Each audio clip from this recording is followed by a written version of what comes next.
here just in my front yard, and today we're going to talk about some interesting things, regarding the credit repair process. So there's a recent client of mine, let me just kind of show you, to Jason, and yeah, so what Jason's doing right now, sorry, I live by the airport,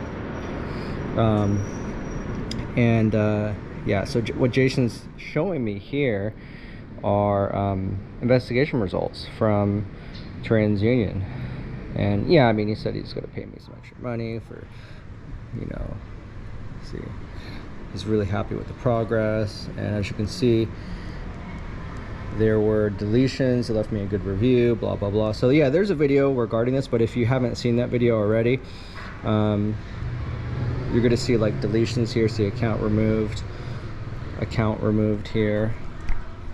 Again, let me see, 800 FICO score. His score is 800. Remember, I got him at 800 FICO score. So anyway, the most recent pictures, the ones that I showed you before or after actually the 800 score, and you know, the first round of investigation results from Experian, he then got, see, these are from Experian right here, boom. But he then got investigation results from, I think, TransUnion. Yeah, right here. See, he says it right there. Can you see it? TransUnion. Wait, let me adjust the, oh, the brightness is already up. Can't do anything there. So anyway, so he's basically showing me some investigation results from TransUnion, because TransUnion, I guess we didn't have any luck, and it's, I guess, assumed by him that the items are not coming off.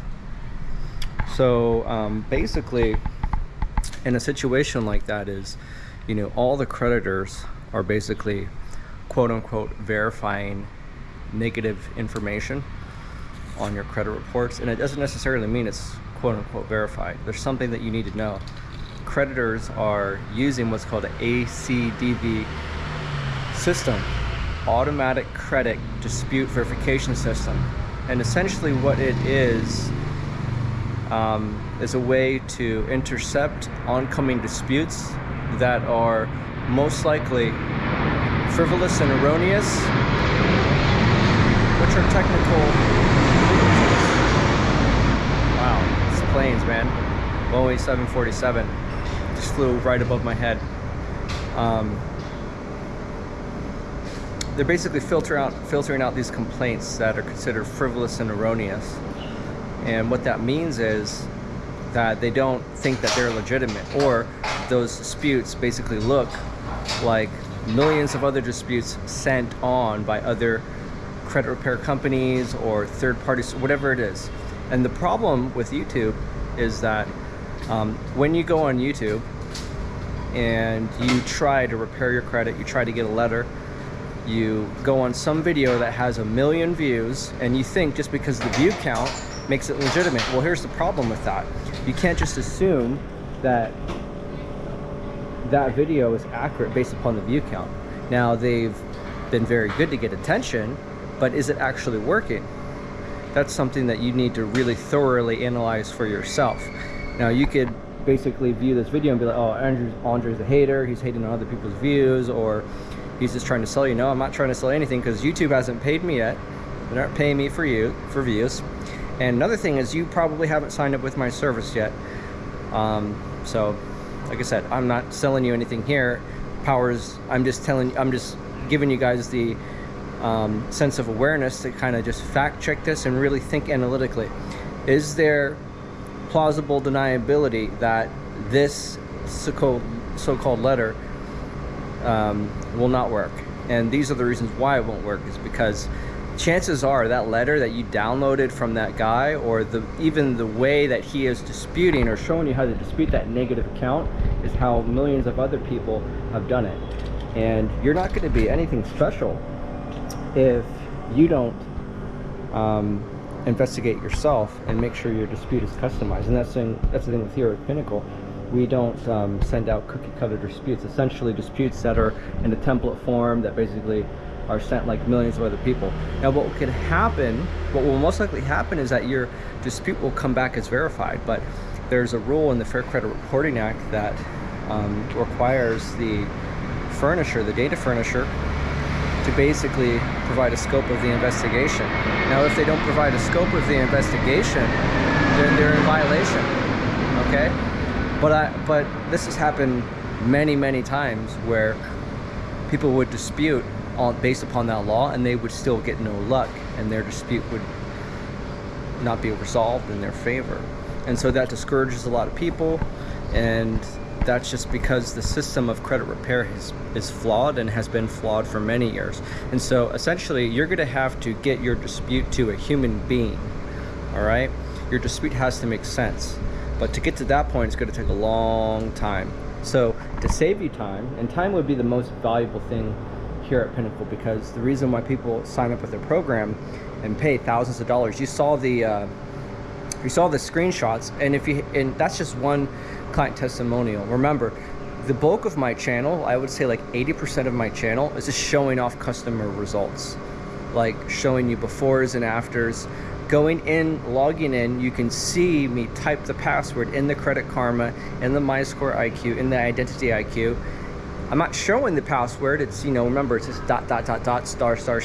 You can't see the password on the screen. You can't see, but I'm not recording my fingers.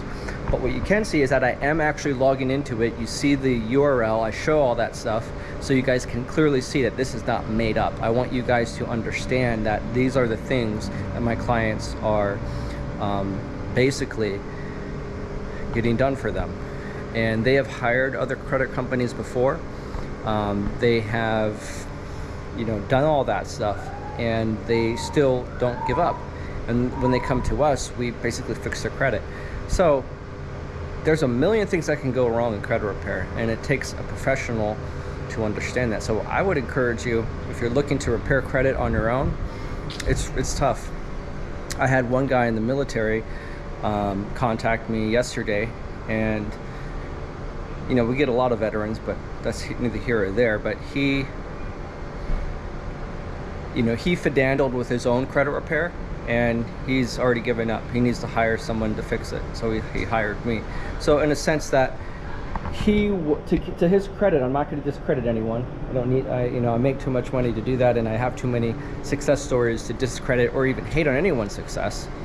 But I just hear the stories far often than not that people are just not getting their credit cleaned. So he got a couple things cleaned, but those couple things are still not putting him where he needs to be. So you have to think about this. If your goal is to get something 100% done,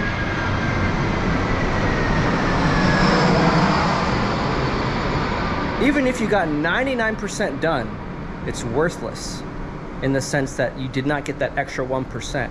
So you should hire someone to get something done 100% done, right? It's like, that's just how it works. So when you can break things down like a pie into a pie chart, or just like cost price analysis, your costs on your time, your costs on your money, and measure that and understand like how quickly do you want to get this done.